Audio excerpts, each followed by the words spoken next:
bons, e toda árvore má produz frutos maus.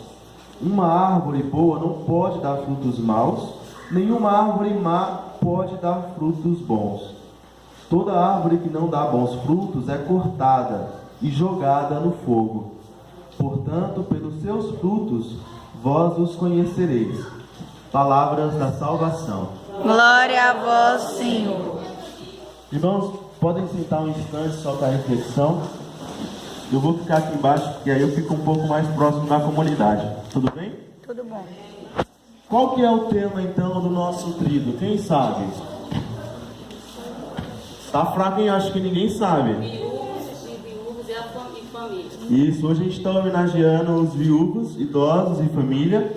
O tema do trido é: unidos a Pedro e companheiros, sejamos missionários, fiéis na vivência da iniciação cristã.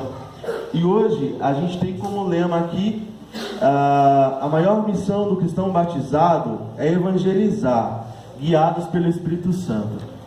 Deixa eu me apresentar então antes. Eu sou o Pedro, e não sou o Pedro à toa. Eu sou o Pedro porque, graças a Deus, eu nasci no dia de São Pedro. Olha que maravilha! Então lá em casa, tanto eu quanto meu pai nasceram no dia de São Pedro, e por isso a gente se chama Pedro. Se fosse o dia de São João, acho que se chama João. Se fosse o dia de Sebastião, se chama Sebastião. Mas graças a Deus foi no dia de São Pedro. E eu tenho esse carinho, esse amor por São Pedro, por ser esse santo tão forte, e que a nossa igreja tanto se alegra em festejar, e tem mesmo que festejar. Olhando um pouco hoje as leituras, né? Na primeira leitura, Deus diz que faz uma aliança com Abraão. O que é uma aliança? Quem que é casado aí? Levanta a aliança, mostra. Eu sou casado aqui com a Juliana, eu tenho uma aliança. Por que a gente usa aliança? A aliança é um sinal. Então eu estou mostrando para vocês que eu sou casado, eu tenho uma aliança, é um sinal. É um sinal visível de uma graça que é invisível. Então a aliança por si só ela não é nada, mas ela mostra um sacramento, que é o matrimônio. Então a aliança está mostrando de uma forma visível aquilo que é intocável.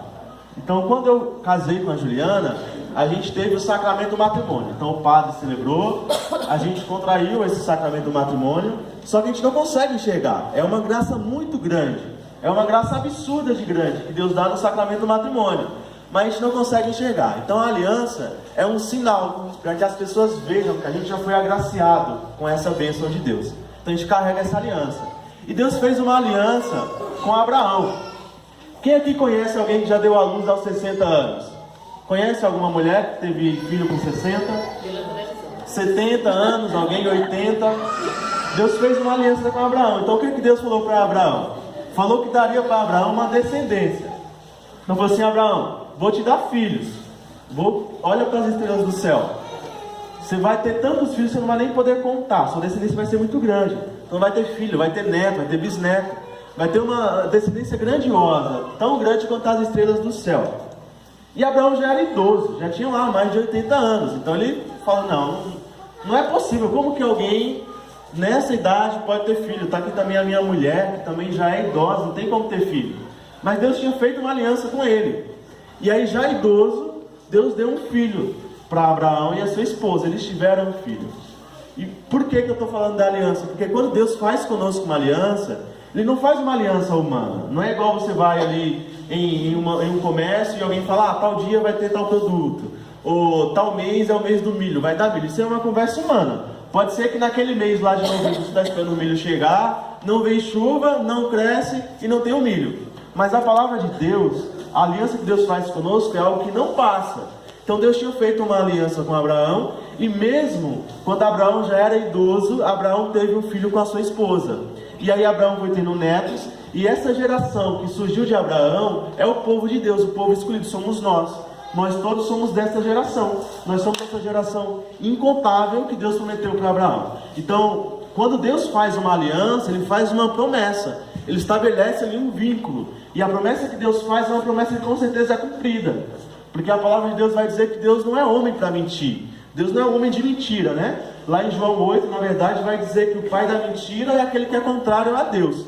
Então, quando Deus faz uma aliança, Ele cumpre, porque Ele é Deus. Ele é um pai que nos ama, por isso que Deus cumpre todas as suas alianças. O Salmo também diz isso, né? Deus se lembra sempre da aliança. Então, quando Deus faz conosco uma aliança, quando Deus fala conosco através da palavra, quando Deus nos promete algo, Ele cumpre, porque Ele é Deus. Pode ser que demore, pode ser que não seja no nosso tempo, mas Ele cumpre. Talvez tenha aqueles mais jovens aqui que estão esperando ainda a mulher, a namorada, está esperando há muito tempo, mas Deus vai cumprir. Numa hora vai chegar. Ou aquele que está casado está esperando um filho, talvez não veio ainda, mas se Deus prometeu, Ele vai cumprir, na hora certa vem. Ou aquele que está esperando às vezes alguma causa até na justiça, às vezes uma aposentadoria, alguma coisa está colocando seu coração aí, está esperando. No tempo de Deus vem, e quando vem é uma graça grande, porque Deus é acostumado a dar com alegria, dá muito, né? E aí o Evangelho vai dizer que de árvores boas só dão frutos bons. Não se pode colher figo de urtiga. Alguém aqui já colheu uva de urtiga ou figo de urtiga? Não dá, né? Às vezes não tem como você chegar lá no quintal e colher uma goiaba de uma árvore que não dá goiaba. Então, ele disse que nós seremos conhecidos. Os filhos de Deus serão conhecidos pelos frutos que Ele dá. Então, como os filhos de Deus, né? Trazendo até um pouco aqui pro tema do dia. Nós somos chamados a dar bons frutos, mas nós só conseguimos dar bons frutos se a gente tem Deus dentro de nós, dentro do nosso coração. Não é possível a gente frutificar se nós não andamos com Deus. Vou dar um exemplo aqui, por exemplo, do que nós somos chamados a oferecer. Quem aqui tem em casa um pote cheio de água? Normalmente a gente tem, né? Guarda lá um pote com água e quando está com sede vai direto para onde? O pote. O que mata a sede? É a água ou é o pote? É a água. É a água. Nós somos convidados a ser pote, não a ser água. Então nós somos convidados a ter Deus dentro de nós. Nós carregamos Deus onde quer que a gente vai. Mas nós não oferecemos para o outro nós mesmos. Nós só somos o pote. Nós oferecemos a água que carrega dentro do pote, que no caso seria Deus. Então nós somos convidados a levar Deus. Nós somos convidados a falar de Deus, a experimentar Deus, a levar Deus para os próximos. Quando a gente fala de evangelizar, às vezes a gente pensa assim, mas evangelizar é falar, e eu não sei falar. Evangelizar é chegar lá na igreja, na comunidade de São Pedro, pegar o microfone e começar a falar, isso eu não sei. Não é isso.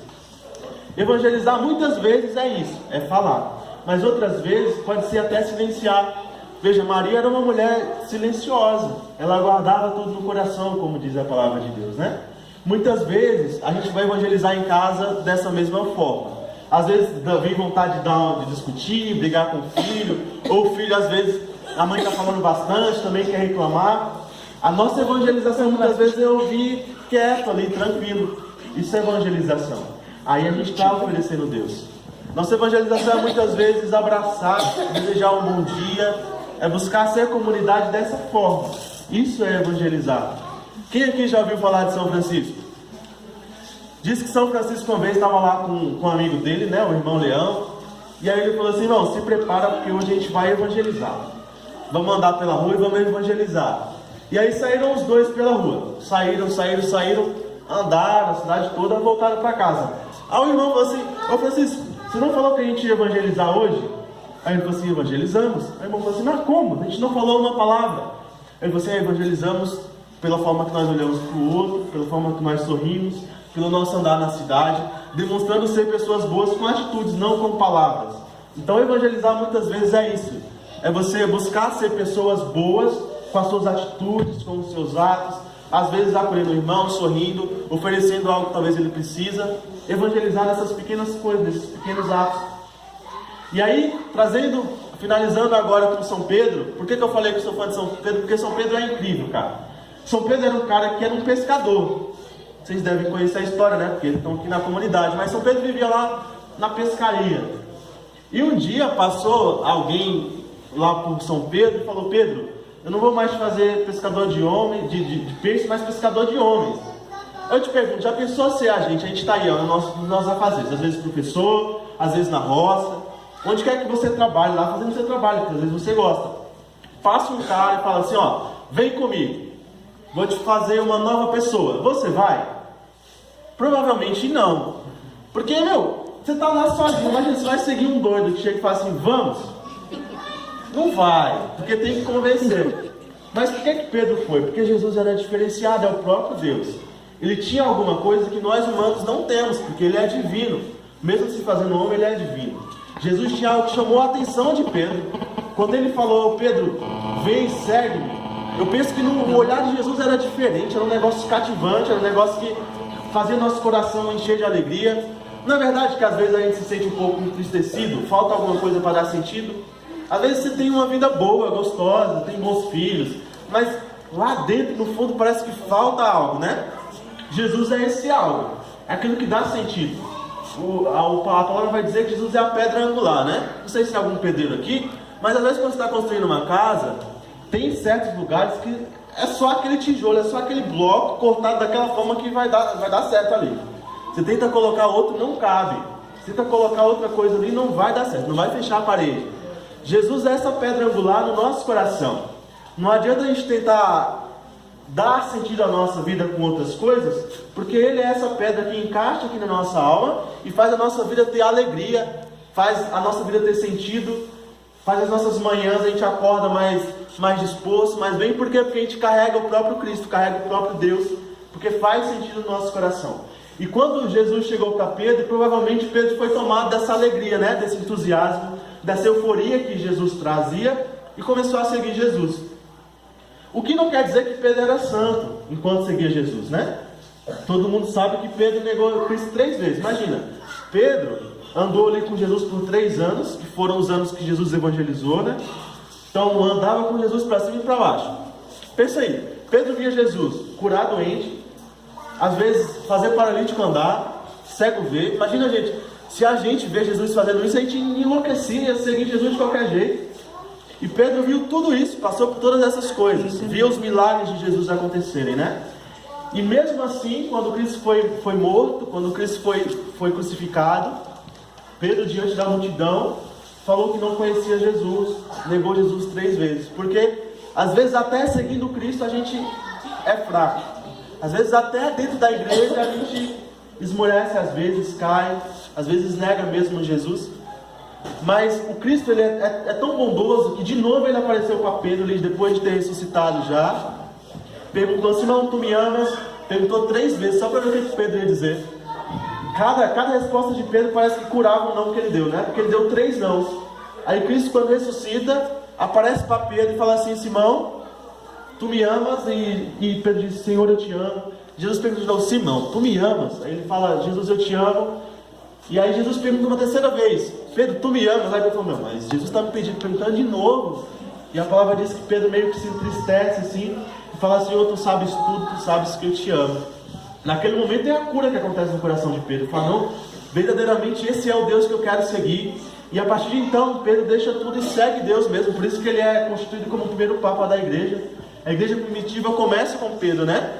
Então, Pedro é o responsável por começar as primeiras comunidades ali. E aí, o Atos dos Apóstolos diz que as primeiras comunidades, eles não tinham assim igreja, né? Não é como a gente tem hoje. Hoje a gente tem um luxo. Tranquilão aqui, tem banco. Olha que beleza, que igreja bonita, né? Mas naquele tempo, como eles estavam começando ainda a igreja, depois que Cristo morreu e ressuscitou, eles se reuniam nas casas. Então nas casas mesmo ali eles partilhavam o pão, faziam a leitura da palavra. E assim que começaram as missas, né? Então partiu o pão, que é o próprio sacrifício de Cristo. Então Pedro foi esse cara, né? Que foi ser, depois de Cristo, o primeiro que conduziu toda a igreja, dividindo ali às vezes com Paulo. Então por isso que eu sou fã de Pedro. Pedro é como eu, assim, às vezes duvida, às vezes é meio teimoso. Pedro era teimoso e eu sou teimoso. Mas Pedro, por mais que ele fosse tudo isso, ele não abandonou, não arredou o pé. Ele falou, não, porque eu creio em Cristo. Por mais que ele tivesse caído, às vezes, negado a Cristo 3 vezes, ele falou, não, mas não é isso que vai me fazer abandonar. Eu posso te dizer também, se às vezes você cai, se às vezes você erra, se às vezes você mente, se às vezes acontece alguma coisa na sua casa, você reage de uma forma que você não gostaria, isso não é algo que vai te impedir de seguir Jesus. Essas coisas são coisas, claro, que a gente comete, às vezes se entristece, né? Se entristece numa briga, se entristece em alguma situação, mas não são essas coisas que vão nos fazer abandonar Deus. Nós precisamos buscar Deus para com Ele vencer essas situações. Uma situação de fraqueza, às vezes uma dificuldade financeira, mas são situações que com Deus nós vencemos, porque esse é o Deus que fez uma aliança conosco. Deus vai dizer na palavra que assim que a gente morrer, a gente vai encontrar com Ele, a gente vai experimentar coisas que os nossos olhos nunca viram, que os nossos ouvidos nunca ouviram, e que o nosso coração humano jamais sentiu. Imagina, cara, quando a gente encontrar com Deus um dia, como não vai ser maravilhoso.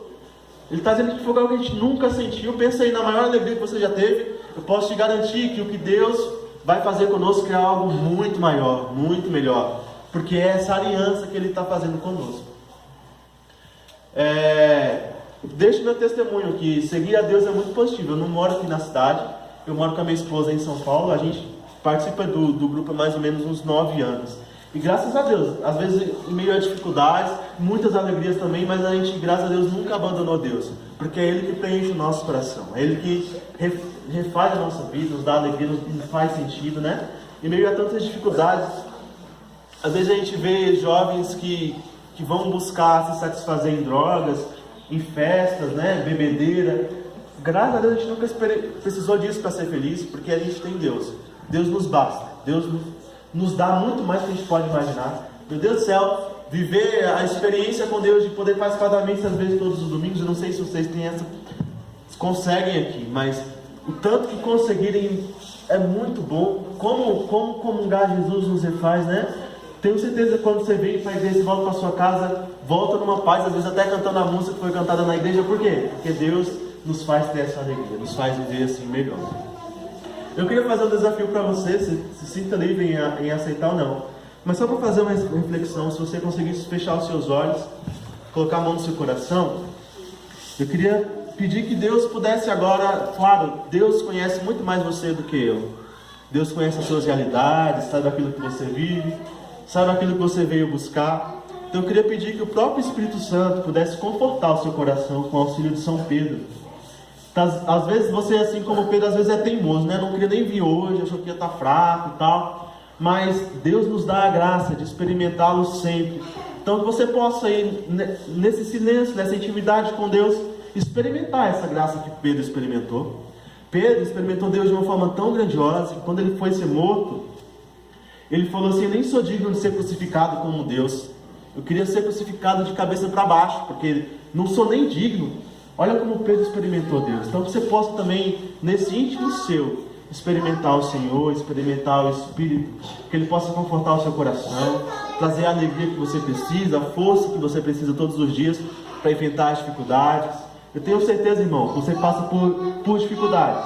É claro que alegrias também. Mas provavelmente você tem alguma coisa aí hoje que precisa muito da ajuda de Deus. Então eu queria que você trouxesse isso na sua memória. Eu posso te garantir que se você confiar em Deus, essas situações serão mudadas. Essas coisas serão mudadas, porque Deus, Ele tem poder para transformar todas as situações. Quando o anjo apareceu à Virgem Maria Santíssima, ele disse que para Deus nada é impossível. Essa palavra que eu quero deixar para você nessa noite. Para Deus nada é impossível. Não é só uma frase bonita, é uma realidade, é um fato, né? Abraão não esperava mais ser pai aos 80, aos 90 anos, mas para Deus nada é impossível. O paralítico não esperava mais andar e voltou a andar, porque para Deus nada é impossível. O cego, que nunca mais enxergava, ele voltou a enxergar, porque para Deus nada é impossível. A filha de Jairo, ela estava morta e ressuscitou, porque para Deus nada é impossível. Não sei qual é a sua situação, mas eu sei dessa certeza de aliança que Deus fez contigo. Para Deus nada é impossível. Amém? Amém.